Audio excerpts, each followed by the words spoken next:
Bonsoir à toutes et à tous, je m'appelle Lindsay, je suis la secrétaire de l'association Nous Toutes 59 Valenciennois et j'aimerais aborder avec vous ce soir le thème qui est encore tabou dans la société, les violences sexuelles faites aux enfants. Avant tout, j'aimerais définir ce qu'est la violence et ce que sont les violences sexuelles.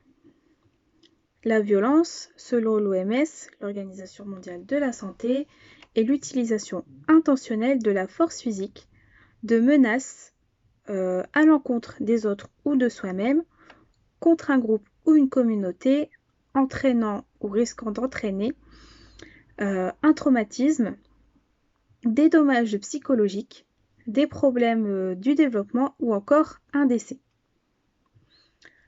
Les violences sexuelles, selon stopviolencefemmes.gouv.fr, portent atteinte aux droits les plus fondamentaux de la personne, notamment à son intégrité physique et psychologique. Derrière les termes de violence sexuelle, nous pouvons regrouper tout ce qui relève du harcèlement, le harcèlement sexuel, le cyberharcèlement, tout ce qui relève du revenge porn, l'agression sexuelle, la tentative de viol, le viol, les mariages forcés et aussi les mutilations sexuelles. Il est important de rappeler, je vous cite, que constitue une agression sexuelle toute atteinte sexuelle commise avec violence, contrainte, menace ou surprise, selon l'article 222-22 du Code pénal. Concernant les violences faites aux enfants, j'ai choisi d'appuyer mon propos sur un livret de prévention paru en 2018 aux éditions Bayard Jeunesse, intitulé « Stop aux violences sexuelles faites aux enfants ». Ce livret a été écrit par Gwenaëlle Boulet, Delphine Solière et Marie Spénel, qui en est aussi l'illustratrice. Il a été adapté et conçu pour des enfants ayant entre 7 et 12 ans et le langage y est aussi adapté. Le livret explique aux enfants qu'il existe de bonnes personnes mais aussi de mauvaises personnes et que ces dernières doivent être dénoncées et punies par la loi. Il a aussi été conçu pour alerter les enfants face à des comportements anormaux et ce à travers 3 histoires.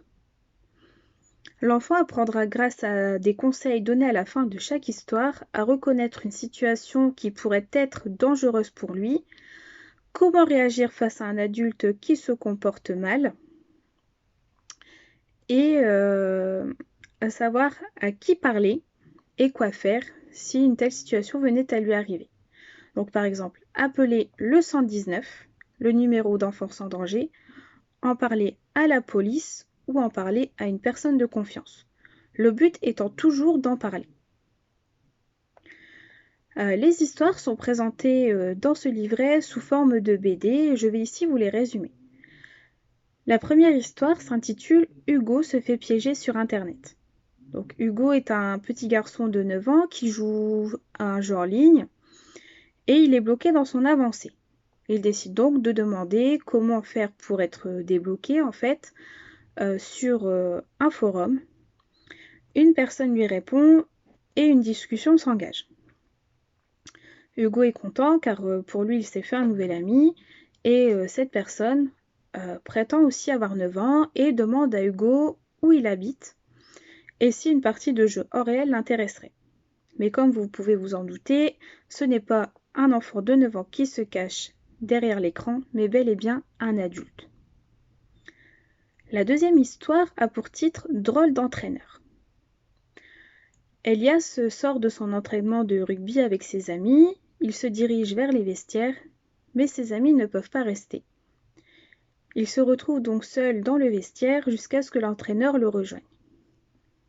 Celui-ci lui dit qu'il a mal à la cuisse et demande à Elias de lui faire un massage. Mais Elias refuse puisqu'il n'est pas à l'aise et finalement il se retrouve contraint et forcé de faire ce massage. La troisième histoire est intitulée « Un tonton pas si gentil ». Donc ici on nous raconte l'histoire de Diane. Donc Diane est en train de lire un livre pendant que son frère et sa mère jouent à un jeu de société avec cet oncle. Arrive l'heure du dîner et le père se rend compte qu'il n'y a plus de pain et l'oncle se propose d'aller en chercher à la boulangerie avec Diane. Sauf que la petite ne veut pas y aller, mais finalement, on ne lui laisse pas vraiment le choix. Durant le trajet, l'oncle demande à Diane si elle a bien gardé le secret comme il lui avait demandé. La petite lui répond que oui, et suite à cela, l'oncle lui demande s'il peut remettre sa main sous sa jupe comme la dernière fois, ce contre des bonbons. Nous comprenons donc ici que Diane sera de nouveau victime d'une agression sexuelle. À la fin de chaque histoire, une page est réservée aux enfants, ayant pour titre « À ton avis, que peut faire Hugo? Que peut faire Diane? Que peut faire Elias ?»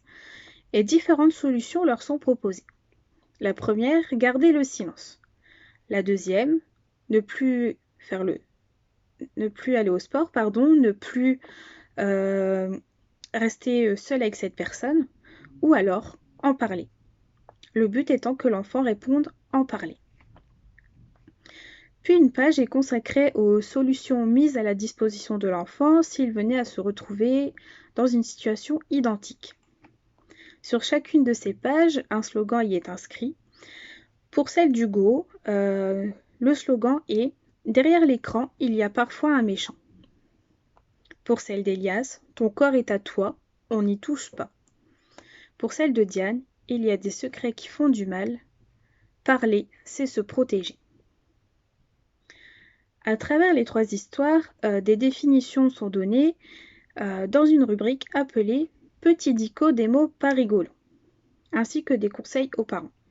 Les mots pédophilie, ou plutôt pédocriminalité, agression sexuelle, inceste, manipulation, y sont définis ainsi que d'autres. Je tenais à vous dire dans cette vidéo qu'il fallait parler de ces violences avec vos enfants pour les aider à se protéger en cas de besoin et aussi à en parler, car le silence est destructeur. Le but n'est pas de leur faire peur, mais il faut qu'ils sachent que ces violences existent et c'est aussi leur permettre de connaître les outils mis à leur disposition pour se protéger, réagir et briser le silence. En parler, c'est protéger les enfants, pour reprendre le slogan de fin de page du livret. Si vous le souhaitez, ces histoires ont été mises sous forme de dessins animés sur une plateforme en ligne Lumni. Le lien se trouve dans la publication et il y a également d'autres ressources disponibles pour vous et vos enfants. Je vais maintenant vous donner quelques chiffres. Donc, il faut savoir que 450 enfants sont victimes de viol ou de tentatives de viol chaque jour en France. Cela représente 120 000 filles et 30 000 garçons par an. Ce chiffre est absolument énorme. Un enfant sur 5 est victime de violences sexuelles, ce qui représente 5 enfants par classe. D'après l'UNICEF, un enfant est victime de viol toutes les heures. Sur 200 enfants victimes de violences, 50 sont victimes de violences sexuelles, ce qui représente un quart des enfants victimes de violences. Concernant les violences sexuelles subies dans l'enfance, 4 victimes sur 10 rapportent des épisodes d'amnésie. Ces épisodes ont duré plus de 20 ans pour un tiers d'entre elles. 69% des victimes parlent de ces violences sexuelles subies, mais elles mettent en général plus de 12 ans avant d'en parler. Seuls 8% des victimes qui ont parlé ont été protégées. L'agresseur n'a été éloigné que dans 8% des cas.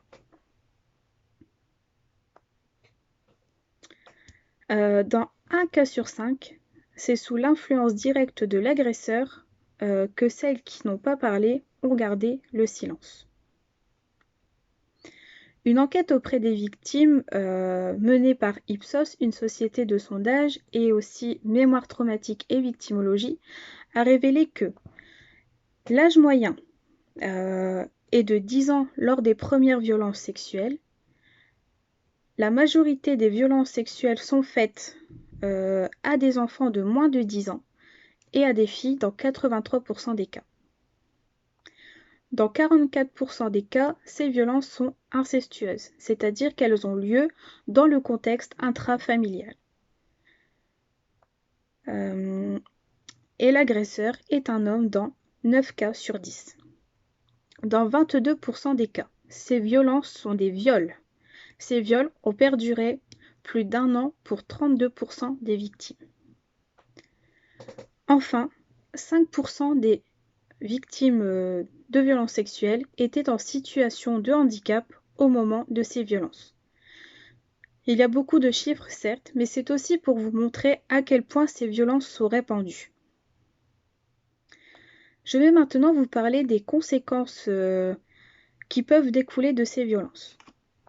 Tout d'abord, il existe des conséquences physiques et psychiques, à savoir la somatisation, des maux de tête, des maux de ventre, des symptômes de stress intense, les migraines, l'hypertension, des problèmes gastro-intestinaux, la dépression, les troubles du comportement alimentaire, comme la boulimie, l'anorexie, les retards du développement et aussi l'amnésie traumatique, c'est-à-dire des flashbacks, des illusions sensorielles, des cauchemars, qu'il faut revivre tout ou une partie du traumatisme avec les mêmes réactions physiologiques, somatiques et psychologiques que celles vécues lors des violences. Donc d'après Mémoire traumatique et victimologie, les conséquences psychotraumatiques des violences, la loi du silence, l'absence de protection et la proximité avec l'agresseur, puisqu'ici, nous l'avons dit, l'agresseur est éloigné de sa victime dans 6% des cas seulement. Tout cela concourt à empêcher la dénonciation des violences et la prise en charge des victimes. Enfin, avoir subi des violences dans l'enfance est le premier facteur de décès précoce et peut faire perdre jusqu'à 20 ans d'espérance de vie. Quelles sont les choses à dire ou à faire face à un témoignage d'une personne survivante suite à des violences sexuelles dans l'enfance ou à dire à une personne qui vous dit qu'elle est victime de violences sexuelles? Femme, enfant, homme, ce n'est pas de ta faute. Ici, on remet la culpabilité au bon endroit. L'agresseur est et sera toujours le coupable.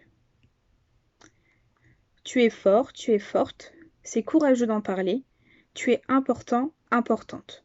Ici, on revalorise la victime qui s'est sentie dévalorisée face aux violences subies. Je suis là pour t'écouter, je te crois. On brise ici le silence et je vais t'aider.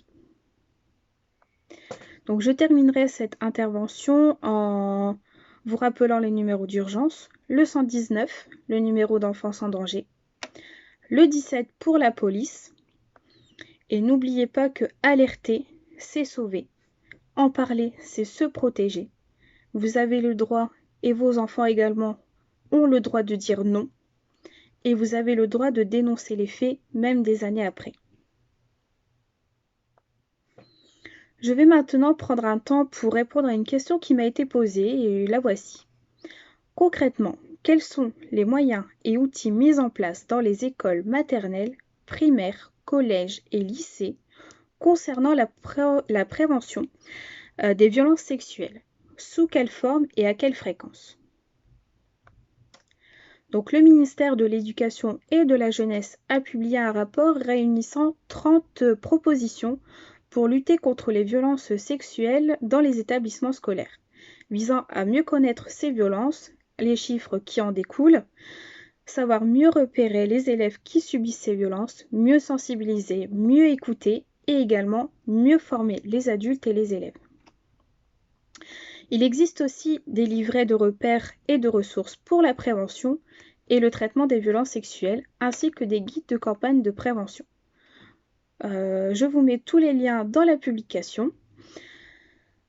Et il y a aussi l'éducation à la sexualité qui vise à apporter diverses connaissances scientifiques, mais aussi des connaissances sur les différentes dimensions de la sexualité, favoriser les comportements responsables, faire connaître les ressources d'information. Cette démarche s'inscrit dans la politique nationale de prévention et de réduction des risques de grossesse précoce, des mariages forcés ou encore des IST, les infections sexuellement transmissibles, de lutte contre les comportements homophobes, sexistes et contre les violences sexuelles, la promotion de l'égalité entre les femmes et les hommes et la prévention de violences et cyberviolences sexistes et sexuelles. Cependant, et c'est bien triste, tout cela semble ne pas être mis en place. Il y a très peu de prévention faite dans les écoles, collèges et lycées, mis à part celle sur les IST. Donc cette vidéo est maintenant terminée. Je vous remercie de m'avoir écouté. Si vous avez des questions, n'hésitez pas à les poser ou en commentaire ou directement sur notre page par message. Et n'oubliez pas, si un enfant est en danger, appelez le 119. Et surtout, pas touche à nos enfants. Et nous vous donnons rendez-vous mercredi à 19 h pour une vidéo sur la dépendance affective et ce thème vous sera présenté par Fiona. Donc je vous dis à très bientôt, prenez soin de vous et de vos proches.